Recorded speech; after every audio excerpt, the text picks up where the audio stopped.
Yo, what's up, everyone?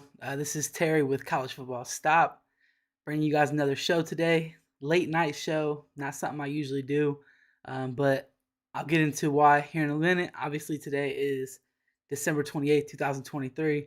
One more day. Tomorrow, we got the Ohio State game, man. Ohio State versus Missouri. So I want to get into some of that, kind of a deep dive into that game, what my expectations are. I have some hot takes about the game. And then I went back and watched Missouri against Georgia and just kind of watched Missouri's offense. I didn't really watch their defense too much because I'm not really sure what to expect 100% from Ohio State's offense. So it's hard for me to tell if they're going to match up with Missouri's defense well. But I did want to check out this offense. A lot of people talk about their wide receivers, their quarterback, and all that stuff. So I got some things for you guys. Let's go ahead and get into it here.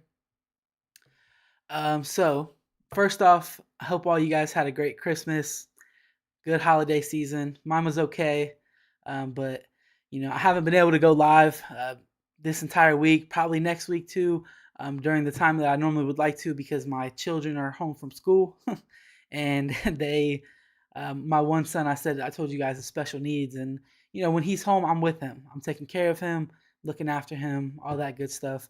So when he's at school, my other two kids are at school. Then I get to kind of go live during the day when like I normally do. But hey, look, if I have to do it at night, I'm cool because I love doing these and I love talking about this Ohio State football team. So let's go ahead and get into it here. First, I see my dude Mark in the chat, bro. What's up, man? Thanks for watching, man. Hopefully, we'll get some more people in here and we can get some questions going and whatnot. So the first thing I wanted to talk about today is Devin Brown. Obviously, a guy who I've touted this entire season. Really, I've kind of looked at it as I think Devin Brown was the best quarterback on this team, and I think that Ryan Day made a mistake not letting the quarterback battle play out during the games. He said he was going to, and then, as we all know, Ryan Day didn't actually let it be a quarterback battle. Kyle McCord played the entire game pretty much, and I mean, that's just how it was. Whatever. All the information came out that Devin Brown was better before the season, and honestly, it's from the people that were saying it's people who I trust. Everybody has like their like media or whatever that they tend to believe the most. Um, and the information was that Devin Brown was the better quarterback. So, I basically what I want to talk about though is how should we view this game from the Devin Brown perspective. And when I say that, I mean like, does Devin Brown have to go out and look phenomenal, or what impact does he have on the offense overall? So, I don't want to happen is I don't want people to see Devin Brown overthrow a pass or two, and then be like, oh yeah, this is why he didn't play because he's trash, he can't throw, whatever. I don't want that. I honestly don't want that. We just watched the whole season of mid play at quarterback with Kyle McCord, and people defended him up and down, all directions. They defended Kyle McCord, with his stats where, late in the game, eventually the talent would take over, even though he still wasn't playing phenomenal. But anyway, let's get into it. So in terms of like, how should we view this game for Devin Brown? I think that one of the biggest impacts that he's going to have on this game is on the run in the run game. And that's not even to say that Devin Brown is some freak athlete, because he's not. He's just a willing runner who's willing to duck his shoulder and who is better at running the football than the quarterbacks that we've had in the past. And the last two, looking at Kyle McCord and C.J. Stroud. I think C.J. Stroud is probably a little bit better of an athlete than Devin Brown. If you're just going to compare it to like speed, C.J. Stroud is probably a little bit faster. But if you think back to the game where Ohio State played against Purdue, where Devin Brown scored, I believe it was his first rushing touchdown of the season, maybe his only rushing touchdown of the season. But that play, it was like an 8 or 9 yard run. This was not like just a goal line run. And Devin Brown ran to the right and saw the hole and cut into the hole. And that's something that C.J. Stroud even did not have. So I think that he's going to have a big impact on the run game just simply from having the threat of the quarterback running. I think that's really going to benefit guys like TreVeyon Henderson. Because if you just think back throughout the season, right, and think about how many times TreVeyon Henderson was one defender away from housing something. I could probably think of like 10 or 15 just in like the big games, looking back at like the Notre Dame, Michigan, Penn State, those types of games, I could probably think of like 10 or 15 times. So with the threat of the quarterback run, you're now going to equate numbers a little bit to where they have to at least respect that. If that takes one defender away from defending Trevion Henderson, I think that he's going to have a huge day. And then when you look at look at the entire running back room now with Mayan Williams and Chip Trainum being gone, Mayan declaring for the draft, and Chip is now with Kentucky. The running back room is down to Travion Henderson, Dallin Hayden, and TC Caffey, who is a walk on. Travion Henderson, we know what we got. Honestly, I'm surprised. I'll be surprised if he comes back next year because I think he's that good where he could be an NFL starting running back next year. But he really never put together a full season, especially not after his freshman year. So, anyway, looking at the room, I think Dallin Hayden was probably the second best runner of the football on our team last year, and he didn't play. He redshirted this year. He will get to play in the bowl game still, but I think he was probably the second best runner of the football on our team behind Travion Henderson, and he didn't play as much as we wanted him to and the main reason was because he passed pro and stuff like that. It's kind of the other things that a running back has to do. He was not phenomenal at those last year, and when he did play, that did show up, but he's had time to work on that, and you put him as the 1-2 punch with Travion Henderson. I can see this Ohio State run game just completely taking over this game. And I could see those two combining for over 200 yards, which I'm going to get into some of my like hot takes or bold predictions about the game. And that was actually one of them. So we'll just go ahead and start there, and we'll flip from the how we should view Devin Brown to my hot takes here. So the first one I have is Travion Henderson and Dallin Hayden combined for over 200 yards. I think that will happen. I think if you look back throughout this season, the run game was better when Devin Brown was in the game. That's just simply a fact. Look back at why Ryan Day originally was putting Devin Brown in high leverage situations. Devin Brown, people forget, like, Devin Brown was a part of Ohio State's offense this entire year. It was not Kyle McCord was the starter and that was it, because Devin Brown played against Penn State. If you're going to put him in against Penn State, you're going to put him in against anybody. That's one of the teams. And Ohio State did not. They barely won that game. I know the defense was very dominant, but the offense was not, outstanding and didn't blow that game out of the water. And that was the game that Devin Brown got hurt in. He was in there. Honestly, Devin Brown scored a touchdown against Penn State, but the refs didn't count it, whatever, on the play that he got hurt on. So, but yeah, again, moving on from that, I think the run game is going to look phenomenal. Having Devin Brown being able to run the ball, and then Travion Henderson and Dallin Hayden, who, as I already said, I think are the two best runners of the football on this team. And Dallin could be in for a big game and a big year next year, man, because it seems like every time that kid plays, he's putting up numbers, and that's just kind of what he does. So, I don't know, love to see that from him. Anyway, so I'm moving on to some of my hot takes. That was the first one. The second one I have is Jack Sawyer will get 2 sacks. Now, I don't even know what he had on the year, probably like 3 or 4. I don't know. I'd have to go look. But I think that Jack Sawyer late in the year looked like the best defensive end on this team. I think that he's due for a big game. And hopefully Jim Knowles kind of realized his mistakes with not letting this defensive line get after it. So I got Jack Sawyer, 2 sacks in this game. Moving on from that, sticking on the defensive side of the ball. So this one kind of comes from when I went back and watched Missouri play against Georgia. Like I said, I just went back and rewatched that game today, just to kind of see what their offense looked like. I'm going to say Ohio State's cornerbacks will get 2 interceptions in this game. Now, the reason why I'm saying that is because Missouri loves to throw like back shoulder throws. I noticed that when they played against Georgia, a lot of their production is on back shoulder throws. I think Denzel Burke is probably the best defender of the back shoulder throw in college football. And the reason I think that is, if you look at him from last year, obviously he was sticky with guys, but going into this year, Denzel Burke is able to wrap his arms around, he's got the long arm corner body. He's able to wrap his arm around and knock the ball out on those back shoulder throws. So I think that Ohio State will get 2 interceptions. I think Denzel Burke will get one. This is just from the cornerbacks. Denzel Burke will get one, and I'm going to go wild and say Jermaine Matthews. I think that he's ready to actually rotate in the game, and I think that maybe they'll rotate Jermaine in with Davis Nigbinosin, and I'm going to say he'll get an interception because I think that kid is just that good. I even made the reference today that I thought that he was a better cornerback than Will Johnson, and I'm going to stand on that. I think he is. Will Johnson at Michigan is probably going to be a first-round pick, but I say right now, if you line them up, a great wide receiver, Will Johnson or Jermaine Matthews, I think Jermaine Matthews has a better chance.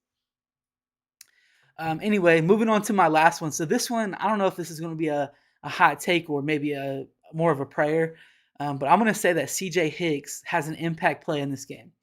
I think that after having this bowl prep season, we started to see him get a little bit more playing time late in the year. Not necessarily any meaningful reps, but just in blowouts. There was at least a couple times where we saw CJ Hicks get on the field, and he looked a lot better than he did when he got on the field during the beginning of the year. So I think that Tommy Eichenberg's probably not going to play, or he will barely play. And I think Jim Knowles will get CJ Hicks out there on the field in some way or some capacity. So I think he has an impact play in this game. That's a sack, a forced fumble, interception, fumble recovery, something like that. CJ Hicks has an impact on the game, and I'm sticking to that because honestly, it's now or never. This kid has to play. If he's not going to play, then what's the point in even, I'm let him go off somewhere and play, because at this point, if they don't have him ready to play next year, you've wasted basically this kid's entire career in college. And I mean, I know that when I'm saying let him, I know he could transfer if he wanted to, but it's just like, just be honest with him. And Jim Knowles talked about CJ Hicks when he was recently had a press conference, and he said he basically, to me, it sounded like he was saying he wants to use CJ Hicks in the jack position, but I think him and Larry Johnson don't agree with having that position on the field because it requires taking one of Larry Johnson's defensive ends off the field, which I don't know. I don't know how I feel about this, man. I just, if you look back at Jim Knowles' defense at Oklahoma State, it was nothing like it is at Ohio State. It was, I would say, more similar to what they did last year, but it still wasn't the same. And then what Jim Knowles ran this year on defense was nowhere near what he's ever ran, I think, in his entire career.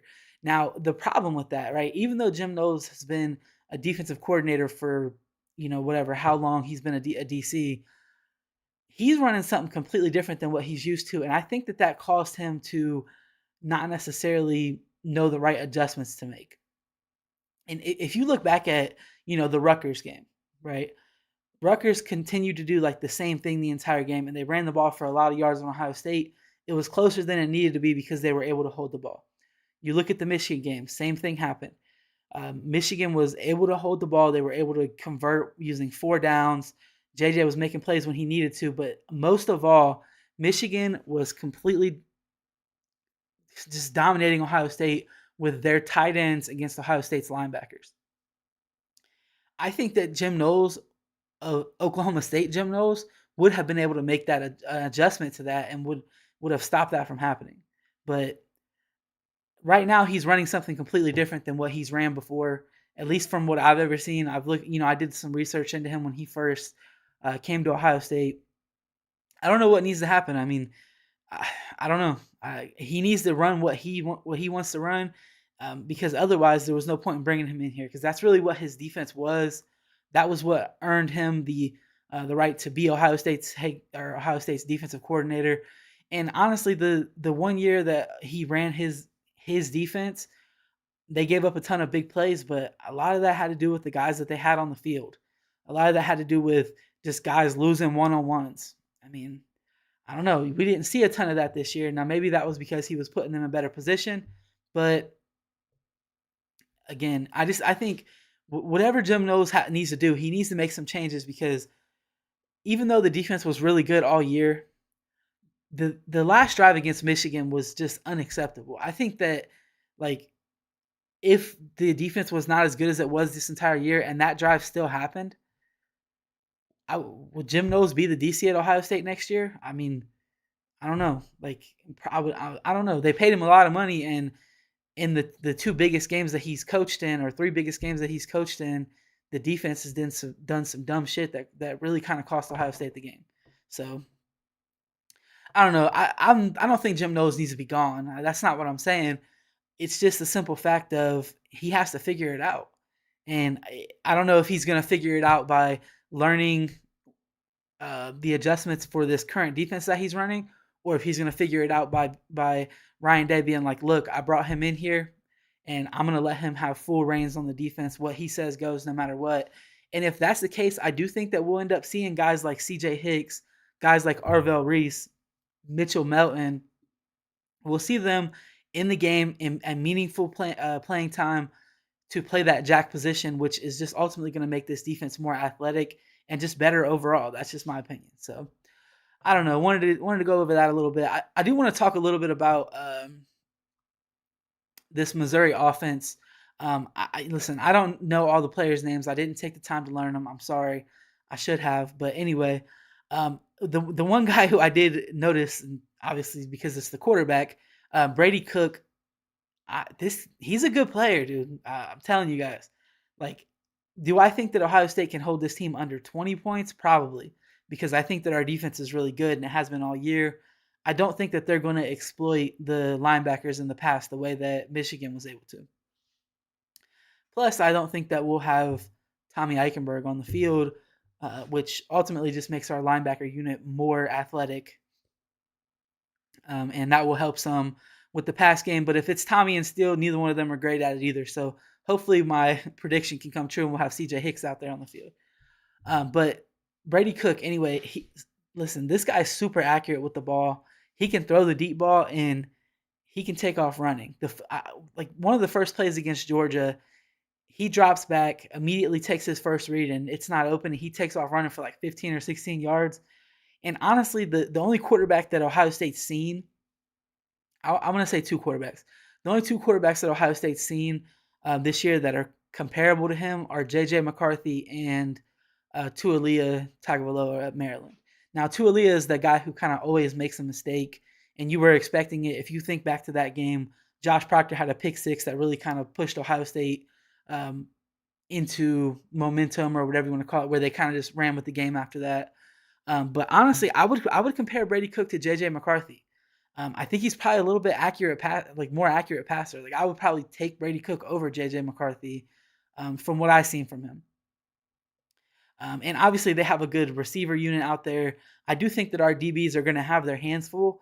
But if there's any unit on this team that I think is up to the test, it is those guys. Davis Igbinosun, Jermaine Matthews, hopefully Jordan Hancock, and Denzel Burke. I think they can handle any wide receiver unit in the country. So I don't know, man. I think that their wide receivers are going to get a couple catches, make a couple good plays, but I think this defense can handle it overall. I would not really expect, other than a few times, I know I predicted 2 sacks for Jack Sawyer, but I honestly, I don't know what to expect out of the defensive line, right? Because I think that they need to be aggressive. They need to make some negative plays. But what they've been doing all year is kind of that like cage rush stuff where they're trying to keep the quarterback in the pocket. And that may be the best thing to do against Brady Cook because he is pretty quick. And he can, he's kind of reminds me of like a Stetson Bennett. But yeah, anyway, I don't know. Hopefully the defensive line will be aggressive. Hopefully we'll see some blitzes to create some negative plays. I want to see that stuff from Jim Knowles, man. You have the guys to do it now. And you say they all know your defense very well, right? So if that's the case, go out there and be aggressive, make some plays. And then the last thing I wanted to talk about was Missouri's run game. Obviously, they have a really good running back. I think his name's Cody Schrader. Their run game is kind of similar to Ohio State's, honestly. Like, they do a lot of stretch runs. And I think that Ohio State will really shut the run game down. I know that their running back has been good all year and has averaged a lot of yards per carry and all that good stuff. But I don't really see them running on Ohio State because this defensive line is just that good. Plus, we're kind of running 4 run-stopping defensive linemen at all times anyway with the guys that we deploy. You look at JTT, Jack Sawyer. Those are run-stopping defensive ends. And then you have Tyleik Williams, a lot of the times Ty Hamilton. And then Mike Hall is not really a run stopper, but he's quick and he can kind of beat a guy and make a tackle for a loss. So anyway, I'm excited about this game, man. I hope you guys are too. Uh, this is the last game we get to see for Ohio State for this year. I know if you're a college football fan, still have some playoff games, some other good bowl games to look forward to. One today. How about Rutgers beating Miami? Love to see that. Miami fans are the most unbearable fans on Twitter. They talk crazy all the time, but Rutgers took care of business, got that win for the Big Ten. But anyway, just make sure you guys enjoy the game, man. I think I gave a final score prediction on another show, but I'm going to give another one here tonight just because um, I probably was feeling different about this game at that time when I gave that prediction. So I think Ohio State's going to take care of business. I think they'll score maybe, let's say, 38 points. And I'm going to give Missouri 20 points. 38-20, that's my final score prediction. I think that even Vegas is going to be wrong about this game because they don't know what Devin Brown is going to be. And I think that he's going to be really good. So I'll tell you what, before I get out of here, though, if you have any questions or anything in the chat, let me know. I'm going to read over some of these chat things here, and then we'll wrap the show up. Obviously, hit the like button, all that good stuff. Subscribe if you're enjoying the content. Let me see here. My guy Mark, I have no confidence in that front seven, but our DBs will slow that pass game down. Yeah, honestly, and I agree with this, Mark. The front seven has been questionable all year. I think with the style of run game that Missouri uses, I think that it will benefit our front seven. They're more of like a stretch team instead of like a power team, and I think that's kind of where our front seven struggles when guys like get out of their gaps and stuff. But when they're trying to run that like stretch run, I think that our guys will be able to handle it. And honestly, a guy like Tyleik Williams is who I look to be like a big time player in stopping the run in this game. So that's kind of where I'm at with it. Let me see here. My guy Mark, 37-36. That's a good score prediction. That would be a hell of a football game to watch. All right, I'm going to go ahead and wrap the show up here, guys. Thanks for watching. Like I said, hit the like, subscribe, all that good stuff. Come back for more content. I'm going to try to do Monday, Wednesday, and Friday. Maybe even some other times. If I have to do them at night, I'll kind of tweet it out. So follow me on Twitter if you haven't. It's CFB_stop. Um, I might have to change up the times because my kiddos, man. But hey, if I can do it, it'll be about around 10 a.m. And then if not, then maybe we'll do it around like 10 p.m. That's kind of a wild difference, but that's kind of when my kids are asleep. My house is kind of settled down, and I can get on the mic and talk some Ohio State football. So peace out, guys. You guys have a good one. Go Bucks.